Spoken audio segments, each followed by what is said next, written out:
Hello everyone, welcome again. My name is Vikas Shukla, and in today's lecture I will be covering a topic in macroeconomics about Kansas experiment, or the Great Kansas Experiment as it was called when it was launched in 2012. It's a very good experiment. It's a very good experiment to learn something from the past experiment and what it could do if the state or a government uh, goes into such kind of path. It was a failure, and then we need to learn from the failure or tweak these or expect the results along this line. So in May 2012, Sam Brownback, the Republican governor, he introduced this new legislation. So the key idea was very good and novel. Uh, what is trying to solve a problem. And if you remember, in 2011, the US economy was still recovering from the Great Depression, and the states wanted to grow faster, get out of the joblessness, and so on and so forth. So the key idea is, if they would reduce the taxes on businesses, especially the small businesses, then the businesses will have more money available, and they will use that money to do more investment, and thereby they will create more jobs and so on.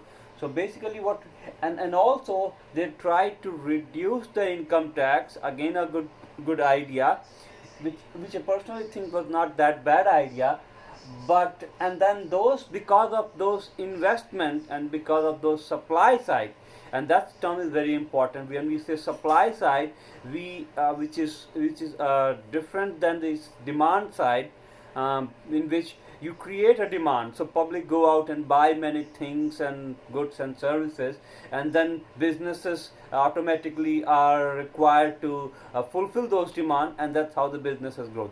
On the supply side, on the other hand, we do not care or do not focus on the demand side of it, but we try to give some incentives to the businesses so that their profits increases, and because they have more funds at their hand, they are expected to start new kind of businesses, new ways to spend that money, create new businesses, and that's how we expect that the economy to pick up.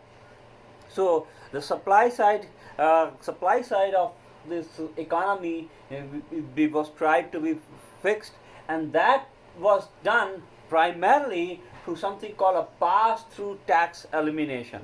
So those who are out of the United States, they should understand that there is a structure called S corp, or limited liability corporations. These are the small businesses. They are levied a tax that is combined with their personal income tax, and then which is of the order of 7%. So what this law did was, they eliminated completely the tax on those small businesses of 7% or so, and they were like 200,000 or something like that, a number of businesses who were paying those taxes, and then it was completely eliminated. The second thing was that the peak tax rate, there are two tax brackets. The peak one was reduced from 6.45% to 4.5%, and the lower bracket of 3.5% was reduced to 3%. And they expected that this whole process of fixing the supply side by giving more money to the businesses, they will generate new businesses, and they will create 23,000 new jobs over a period of time of few years. So as a result, obviously the revenue started crashing. There was a shortage of the revenue, and then by 2014 the revenue started crashing. In 2017, they had a shortage of $700 million in that particular year.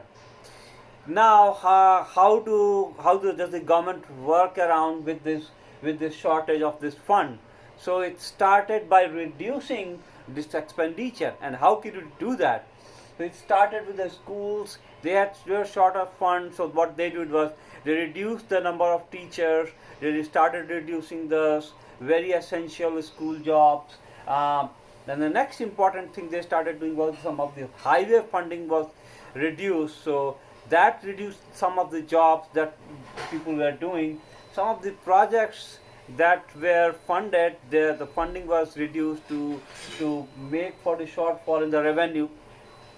So all these things, what started doing was the number of jobs that were actually supposed to increase was decreasing, and that, if you understand the demand side of it, now when the jobs are cut, the people who spend, they start uh, they start buying less goods and services, and that in turn means that the businesses have less revenue. So when the businesses have less revenue, businesses in turn start cutting jobs. So these things go into like a negative cycle for this job, and that's what the kind of the things started happening. And by 2017, it was clear that Kansas was lagging behind in the growth compared to the other states which had started recovering, which had better job growth, which had better revenue, and they did not do anything like this sort of cutting the taxes and doing things like that. So in 2017, it was very clear that the things were not working. So the state legislation, it brought a new legislation that repealed the mainly repealed the pass through this tax cut, and the pass through was brought back. The income tax was raised from 4.5%, not back to the higher 6.45%, but back to 5.7%. And this whole exercise, it shows that the creative way to fix the economy is mainly by the demand side of the economy, and that must be kept into mind. And this, so basically the government acts as by fixing the demand side of it, you basically act as a salesperson for the businesses. So basically what it means, that you kind of force people to buy goods and services, and when people buy goods and services, those buying and services, you can think of as that you are acting as a salesperson for these businesses as a whole on a macro level.